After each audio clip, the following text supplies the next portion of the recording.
እንቅልፌን አጥቼ አሁን እንቅልፍ ያጣውለት ነገር ዛሬ መስጭት ለጤናዬ ደረሰ።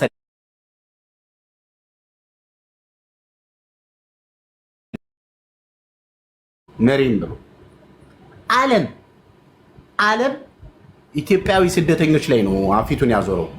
ፎሎ የሚገኘው እናንተ ጋር ነው። እንቅልፍ ታጥቶክ የሚታብታ የሚደረገው እናንተ ጋር ነው። ገንዘብ ሲዋጣ የምታዋጡት እናንተ ጋር ነው። የምታብዱት እናንተ ጋር ነው። የምትዋረዱት እናንተ ጋር፣ የምትሰደቡት እናንተ ጋር ነው።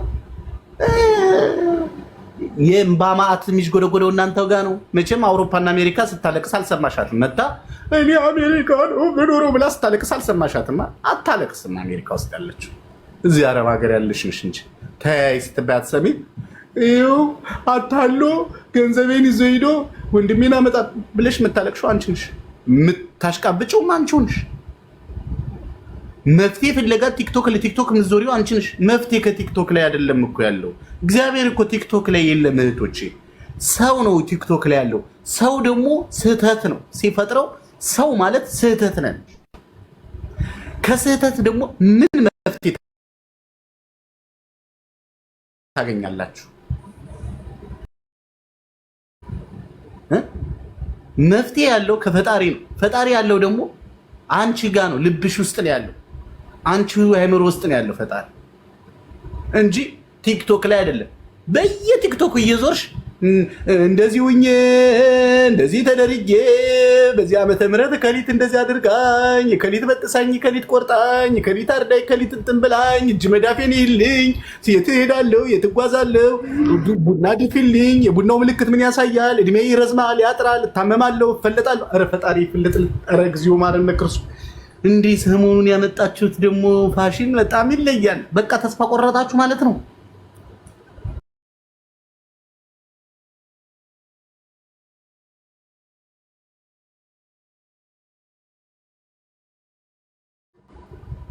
ቆይ ህንድ ሆናችሁ እንዴ?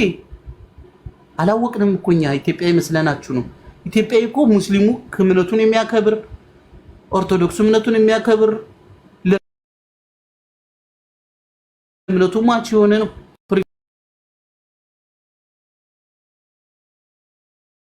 ፕሮቴስታንቱም በዛው እንደዛው። ከየት መታ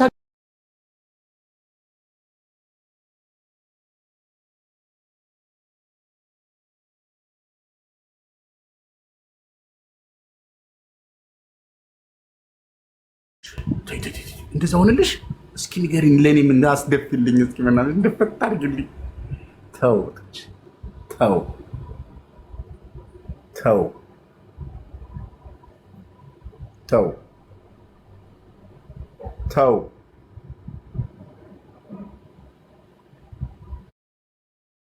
ኮፕሊንግ ሼር አድርጉ። ሪፖርት እየተደረገ ነው።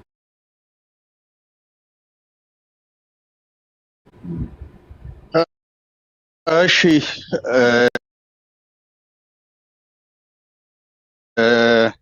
ሳሚ እንግዲህ ብዙውን ገልጠከዋል። ሪፖርት እየተደረገ ነው። ለምንድን ነው ታፕታፕ ኮፕሊንክ ማታረጉት? ማለት የዚህን ያክል እንደዚህ እያስተማራችሁ ሳምበዲ 10 ሰው የማይሞላ ሰው ሪፖርት ሲያደርግ እንግዲህ እያየው ነው። ሪፖርት እየተደረገ ነው። እናንተ ታፕታፕ ኮፕሊንክ ብታደርጉ አካውንቱ የራሳችሁ ነው። ይህንን ማድረግ ከባድ ነገር እኮ አይደለም። የምር እኔ የራሴን ሀሳብ ልቅጫችሁ በደንብ ትማሩበታላችሁ ብዬ የራሴን ሀሳብ ላቅርብ። ይኸውልህ ሳሚዬ፣ አሁን ትልቁ ችግር የቲክቶኩ ችግር አይደለም። ትልቁ ቲክቶክ ወይም ደግሞ ፌስቡክ ወይም ሶሻል ሚዲያ አይደለም። ብዙ እህቶቻችን የአጠቃቀም ችግር ነው። የአጠቃቀም ሶሻል ሚዲያውን እንዴት መጠቀም እንዳለባቸው አያውቁም ብዬ በደበድመው ደስ ይለኛል። ምሳሌ ሳሚዬ፣ አንተ የምታውቀው ታወራኛለህ አይደል? እኔ የምሰራው 13 ሰዓት ነው። 12 ሰዓት እሰራለሁ፣ ከዛ እመጣለሁ። አሁን ስታዩ ጂም ነኝ፣ ቅድም ስራ ቦታ ነኝ። ያንን ሁሉ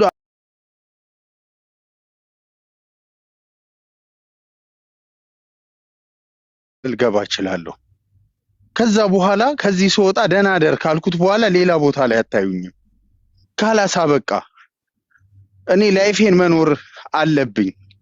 ሌላው ይቅርታ አድርግልኝና ወንድሜ ወይም እህቶቼ እዚህ ጋር እንድታዳምጡ የምፈልገው ሀረብ ሀገር ስለመጣሽ ሀረብ ሀገር ስደት አሁን ላይ ከኢትዮጵያ ይሻላል። እህቶቼ የሚሰማችሁ ከሆነ ይሰማኛል በሉ። ስደት አሁን ቴንኪው ስደት አሁን ከኢትዮጵያ ይሻላል። ይህን ቃል በቃል እኔ የምነግራችሁ ከኢትዮጵያ በደንብ ይሻላል። አትናፍቁ ማንንም። በደንብ ነው የሚሻለው። 100 ጊዜ ስደት ይሻላል። አሁን ካለው ነገር፣ አሁን ከሚፈጠረው ነገር፣ አሁን ከሚሆነው ነገር ስደት ይሻላል። ስደት ላይ ግን እንዴት ነው የምኖረው? እንዴት ነው ምርጥ ስማርት ሰው መሆኑ? ፈረስት እዚህ ምድር ላይ ስንኖሩ በቃ የምትጸልዩና በጣም የተረጋጋችሁ ሰዎች፣ ምርጫዎቻችሁን የምታውቁ በጣም ስማርት የሆናችሁ ሰዎች ነው ልትሆኑ የሚገባው። ፈርስት በቃ ተውት። አሁን ገንዘብ ያዙ ያዙ ያዙ እንትን ያዙ ይሄው ሊያመልጥ ነው ምናምን የሁሉም ስብከት ነው። የሁሉም ሚዲያው ምንም አላጠፋም፣ ሀገሩ ምንም አላጠፋም። የምትኖሩበት ሀገር በጣም ቆንጅዬ ሀገር ነው። በነገራችን ላይ የተባረከ ሀገር ነው። እኔ አሁን ላይ ይቅርታ አድርጉልኝ ኢትዮጵያ ናት ያልተባረከች ሀገር ለኔ። ምክንያቱም ልጆቿን ቤተሰቧን ብዙ እህት ወንድሞቻችን እየተበሉበትና ስራ እየሰሩበት ስላልሆነ ስራ ስለጠፋ ብዙኑ በስደት ስለወጣ ማለት ነው። ልጆቿን ያቀፈች አይደለችም። ግን ባላችሁበት ሀገር እንደ አንድ ዜጋ ተከብራችሁ እየሰራችሁ ተከብራችሁ ያላችሁበት ሀገር ላይ እንዴት ነው መለወጥ የሚችለው? እንዴት ነው ራሴን አፕግሬድ ማድረግ የሚችለው? ለራሴ ህይወት እንዴት ነው መጨነቅ የሚችለው? እኔ እንትና ጋር አትግቢ፣ እንትና ሶሻል ሚዲያ አትጠቀሚ፣ እንትና ጋር እንደዚህ አታድርጊ፣ ከእንትና ጋር አትዋይ፣ እንትና ይሄ ነው ብዬ ለእናንተ ስብከት አቶ ይሄ ምንድነው እሱ ውይይት አላቀርብም። ምክንያቱም ትልቅ ሰዎች ነው። እኔ የትልቅ ሰው ወሬ ነው ማወራችሁ። ቫይታሚን ተጠቀሚ። አሁን ቅድም እህቴ ስለ በሽታዋ ነግራለች። ያ በሽታ በነገራችን ላይ የቆየ ስሩ ባይ ስሩ የሚመጣ ነው። ያስፈራል አይደል? ግን ማለት ነው እሷ አሁን በሄደችበት ኮንቴንት ሁላችሁም ከሄዳችሁ ስኳር፣ ደም ግፊት እነዚህ ነገሮች ከተፍ ከተፍ ይላሉ። ትንሽዬ ቤት ውስጥ የምትኖሩ ከሆነ ኤክሰርሳይሳችሁን ማድረግ። ከዛ እኔ ኤችአይቪ ነው ምለው በሞባይል የሚመጡ ጣጣዎች ለኔ ኤችአይቪ ብዬ መጠራቸው ናቸው። ገባችሁ? ገንዘብ የሚጠይቃችሁ ለኔ ኤችአይቪ ነው። የሆነ አደጋ ቦታ ላይ የሚመራችሁ ኤችአይቪ ነው። ሴክስ የሚጠይቃችሁ ኤችአይቪ ነው። ይሄ በቃ እናንተ እንደ በሽታ ነው ልትፈሩት የሚገባው። ዲግኒቲያችሁን የሚያልፍ ክብራችሁን የሚነሳችሁ ሰው፣ ሰላማችሁን የሚነሳችሁ ሰው ካለ ለኔ በሽታ ነው። ራሳችሁን መጠበቅ ያለባችሁ ከማከብሯችሁ ሰዎች፣ ራሳችሁን ዝቅ ከምታደርጉበት ከምትሸማቀቁበት አካባቢ ላይ መራቅ ነው ያለባችሁ። ገባችሁ? መራቅ። ከዛ በኋላ ሀገር ልገባ ነው ምናምን ምናምን የምትሉ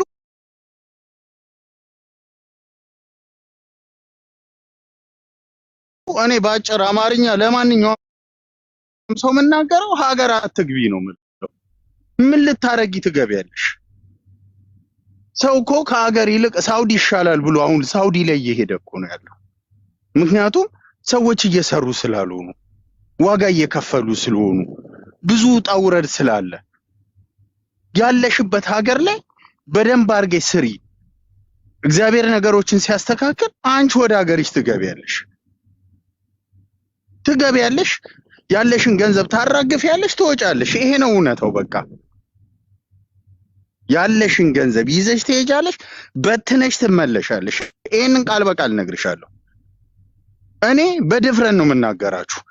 አንገታችሁን ደፍታችሁ ሶሻል ሚዲያ ላይ ያለውን ነገር ረገብ አድርጋችሁ ራሳችሁን አውቃችሁ ኦንላይን ላይ ላንጉዌጃችሁን እየተማራችሁ ገባችሁ? ጊዜ እስከሚያልፍ የአባቴ ገበሬ ይግዛኝ ይላል። ጊዜ እስከሚያልፍ ድረስ አለቆቻችሁን ዝቅ ብላችሁ እያከበራችሁ ያላችሁበትን ነገር እያከበራችሁ መኖር አለባችሁ ብዬ አምናለሁ። በቃ እውነታውን ነው የምነግራችሁ። ከዛ ደግሞ ልንገራችሁ፣ ልባችሁ የሚያውቀውን ነገር ሶሻል ሚዲያ ላይ አምጥታችሁ ለውይይት አታብቁት። ልባችሁ የሚያውቀውን ልባችሁ በደንብ ያውቀዋል፣ ግን ለውይይት እንዲበቃ ብላችሁ ይዛችሁ ትመጣላችሁ። ያ መልሶ ራሳችሁን የሚጎዳው። ስለዚህ የተሻለን ነገር አፕግሬድ አድርጉ። እኔ እንደው ይቅርታ አድርጉልኝ አንድ ነገር ብናገር፣ እኔ አድናቆትን መደናነቅም አልወድም በባህሪ። ሰውም የሆነ ነገር ሲል እባክህ ተወኝ ነው የምለው። ግን ሁሌ አሁን ሳሚ ዴይ ቱ ዴይ ሲመጣ እኔ ይገርመኛል። አዳዲስ ወሬ ይዞ ይመጣል። ጊዜውን የጠበቀ ሰዓቱን የጠበቀ የሆነ ወሬ ደግሞ ሲያመጣውም ማለት ነው በድራማ መልክ ነው የሚያመጣው። አይደለም በድራማ በቃ ማለት ሪያክሽኑን ራሱ ስሎት ነው እኛ ላይ የሚያመጣው። ይዞት ደን ሰዎች እኮ በመጽሐፍም እንዴት ነው በምሳሌም በስዕልም ይማራሉ። እኔ አሁን የሆነ ነገር ሰው ሲመጣ እሱ ልክ የተናገረ ቃል በስዕል መልክ እኔ ውስጥ ይመጣል። በተናገረው አክሽን አንዳንዴ የሚያደርጋት አክሽን አለች። ያደረጋችሁትን አክሽን እሱ በአክሽን ይገልጸዋልና ፕሊስ በቃ የዛን ያክል ሰው ለእናንተ ከተጨነቀ ዋጋ ከከፈለ እኔ ለሳሚ አንድ በስልክ በውስጥ ስናወራ እኔ የማዳም ቅመሞች እኮ ስደትን አብሬ አይቻለሁ። ምክንያቱም ቤቴ መጥቶ አይቷል ከረባት ሰርተን እንዴት ሆነ እንደምንተኛ ምናምንና በጣም ነው በቃ እኔ የምወዳቸው ያሳለፍኩት ብዙ ነገር አለ እና በጣም ሺዛ ላቭ ምናምን ብዬ አወራሁት እና በቃ በጣም ነው እንደምወዳቸው እንኳን ንገርልኝ አልኩት። እሱ ልክ ወደ ሚዲያ ሲገባ እንደምወዳቸው ስሜታ ልባችሁን ስለማቀው ስስ ስለሆናችሁ በጣም ምስኪን ስለሆናችሁ ገባችሁ። እየተሰደባችሁ እንኳን እየተረገጣችሁ መጥፎ ስድብን እያስተናገዳችሁ ቁጭ ብላችሁ የሆነን ሰው በትዕግስት ነው የምታዳምጡት። ሁለት ቀን ተሳድባችሁ ሶስተኛ ቀን ላይ ይቅርታ የምትሉን ነገር ሰውን የምተውት ነገር አለ። ገባችሁ። ቀደም ብሏል ዓለም ያለው ሶሻል ሚዲያ ላይክም ይሁን ቪውም ይሁን ምንም ይሁን እርግጠኛ ሆኜ አሁን የቴዲም ራሱ እርግጠኛ ሆኜ ሶሻል ሚዲያው ቢበረበር ከፍተኛውን የላይክ የታፕታፕ ውጤት የሐረብ ሀገር ሴት ናት። ይሄ ነው እውነታው። ስለዚህ እባካችሁን በቃ እውነት ብልጡን ግፋቢል ተውት፣ ሌላ አዲስ አይምጣ። እዚህ ቤት ውስጥ ያላችሁ ልጆች ግን ሌላ ልጆችን የምትለውጡ እውነት ከሳሚ ወንድሜ ተምሬያለሁ። እኔ እንኳን ሰነፍ ነኝ አስተማሪ አይደለሁም፣ ግን ቆቅ ነኝ። ሜቢ ያቀኛል ረጅም ዓመት ወንድሜ ነው። ቆቅ ነኝ። እኔ የማረገውን ነገር አልናገርም። ቅጽል ስሜ በነገራችን ላይ ማለት ነው በነገራችሁ በጣም ነው የሚያስቅ። እባብ ነው የሚባለው። እባብ ነኝ። እኔ የማረገውን ነገር አልናገርም። ሁሉን ነገር በውስጥ በውጭ ምናምን ጨርሼ ነው የምፈልገውን ነገር የምፈጥረው። ስለዚህ እንደዛ ሁኑ። እናንተ እንኳን እባብ አላችሁም፣ ግን ቆቅ ሁኑ። እኔ ሳሚን አማክረዋለሁ የዛሬ 2 ዓመት ምናምን ሀገር ከመልቀቄ በፊት አማክሬዋለሁ።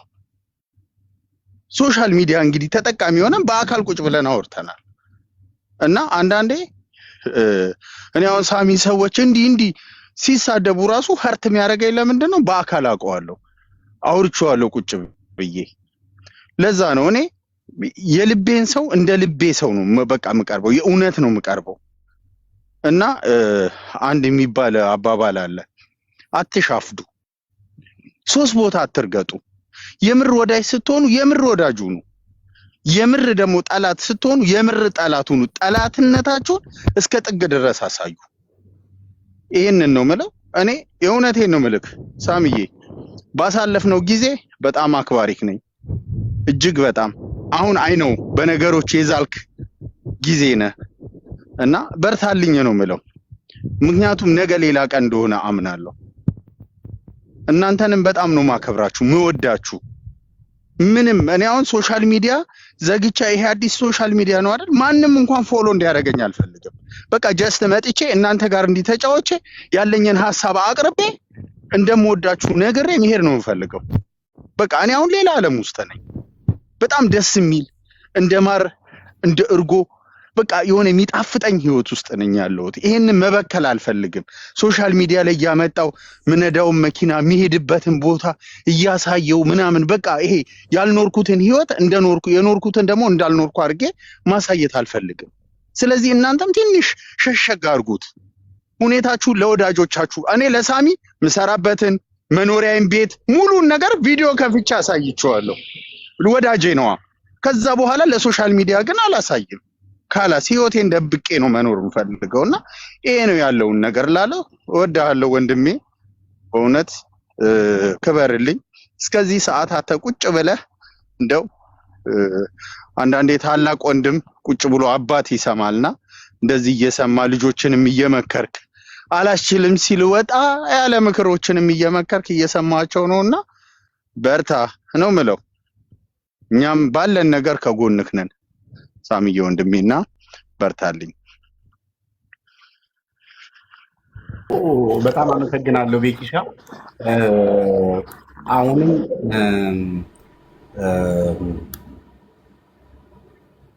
የሆነ ሰው ይሁን መንፈስ ይሁን ወይ የሆነ አካል ይሁን ሳይቀድማችሁ እናንተ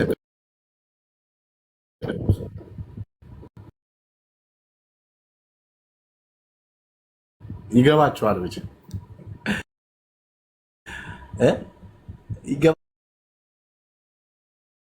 ይገባችኋል ብያስ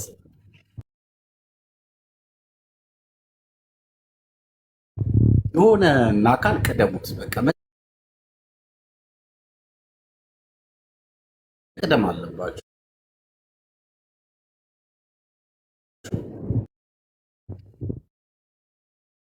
የሆነ የተንደላቀቀ ባይሆንም ቢያንስ እንኳን 2-3 ልጆች ወልደዋል እናንተ ሳትወልዱ። ይሄ ሊጸጽታችሁ ይገባል። እልክ ሊያስይዛችሁ ይገባል። ቶሎ ሩጣችሁ ሄዳችሁ እናንተም ልጅ ከልጆቻቸው ጋር የሚጫወት ልጅ ልትወልዱ ይገባል። ሟቾች ናችሁ። ማንም ሰው በዚህ ምድር ላይ እንደ ቁጭ እንዳለ አይቆይም። አጭር ነች አለ። ረጅሙን ጊዜ ይኖራችሁታል። አሁን የብዙዎቻችሁን ጸጸትን ያውቀዋል። ምን ነው ባልተሰደድኩ? የብዙዎቻችሁ ምን ልፈጥር ብዬ ነው?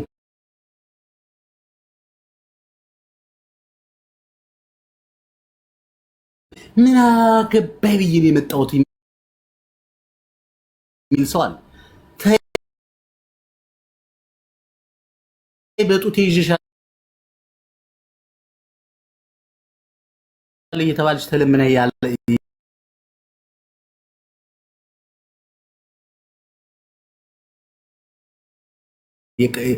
ተለምና እኮ ነው ተይ ቅሪ ተብላ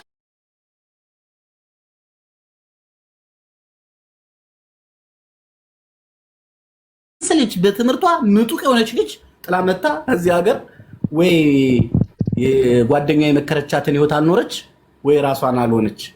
እየየ ምን ነው በቀረብኝ ጸጸት ነው ሁላችሁም ይዟችሁ ያሉት የጸጸትና ከመጣው አይመልሰኝ ነው አይደል? ይዟችሁ ያላችሁ ግድ የላችሁ። አሁንም ጊዜ አላችሁ። የሚገርማችሁ ነገር የፈጠራችሁ ፈጣሪ ከቆማችሁበት ብትጀምሩ ያስጀምራችኋል። ደስ አይልም? የሚገርም አምላክ እኮ ነው ያላችሁ። አሁን መጀመር ብትጀምሩ እግዚአብሔር ነገ እጥፍ አድርጎ እንትን ይላችኋል።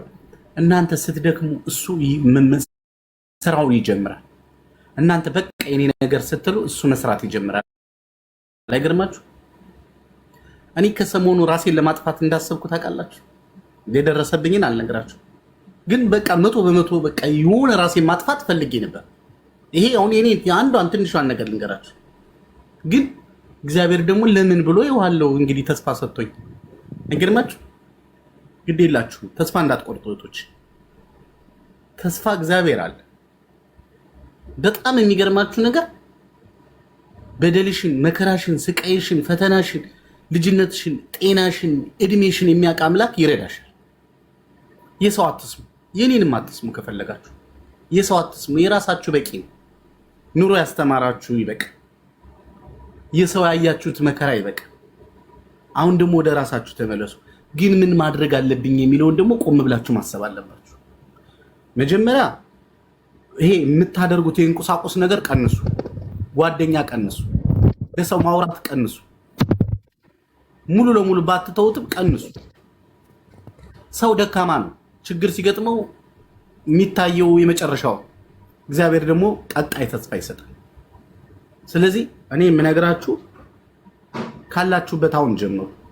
ለማንም ስትሉ አይደለም፣ ለራሳችሁ ስትሉ። እኔ ከሌን አትከተሉ ከሌን ተከተሉ የሚል አቅም የለኝም።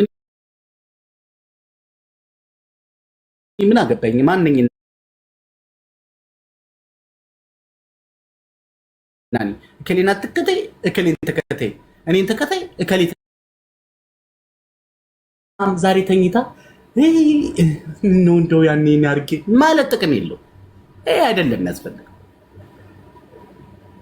ጨከን ብሎ ከአይምሮ መለወጥ ያስፈልጋል። አይምሮሽ ላይ ሰሪበት። ከውስጥሽ እኮ ሰላም ይነሳሻል። ልለወጥ ስትይ የሆነ ሐሳብ መጥቶ አንቺን ብሎ ተለዋጭ ይልሻል። ላግባ ስትይ እንዴ አንቺ አታውቂውም እንዴ ውስጥሽን አንቺ እኮ ችግር አለብሽ ይልሻል።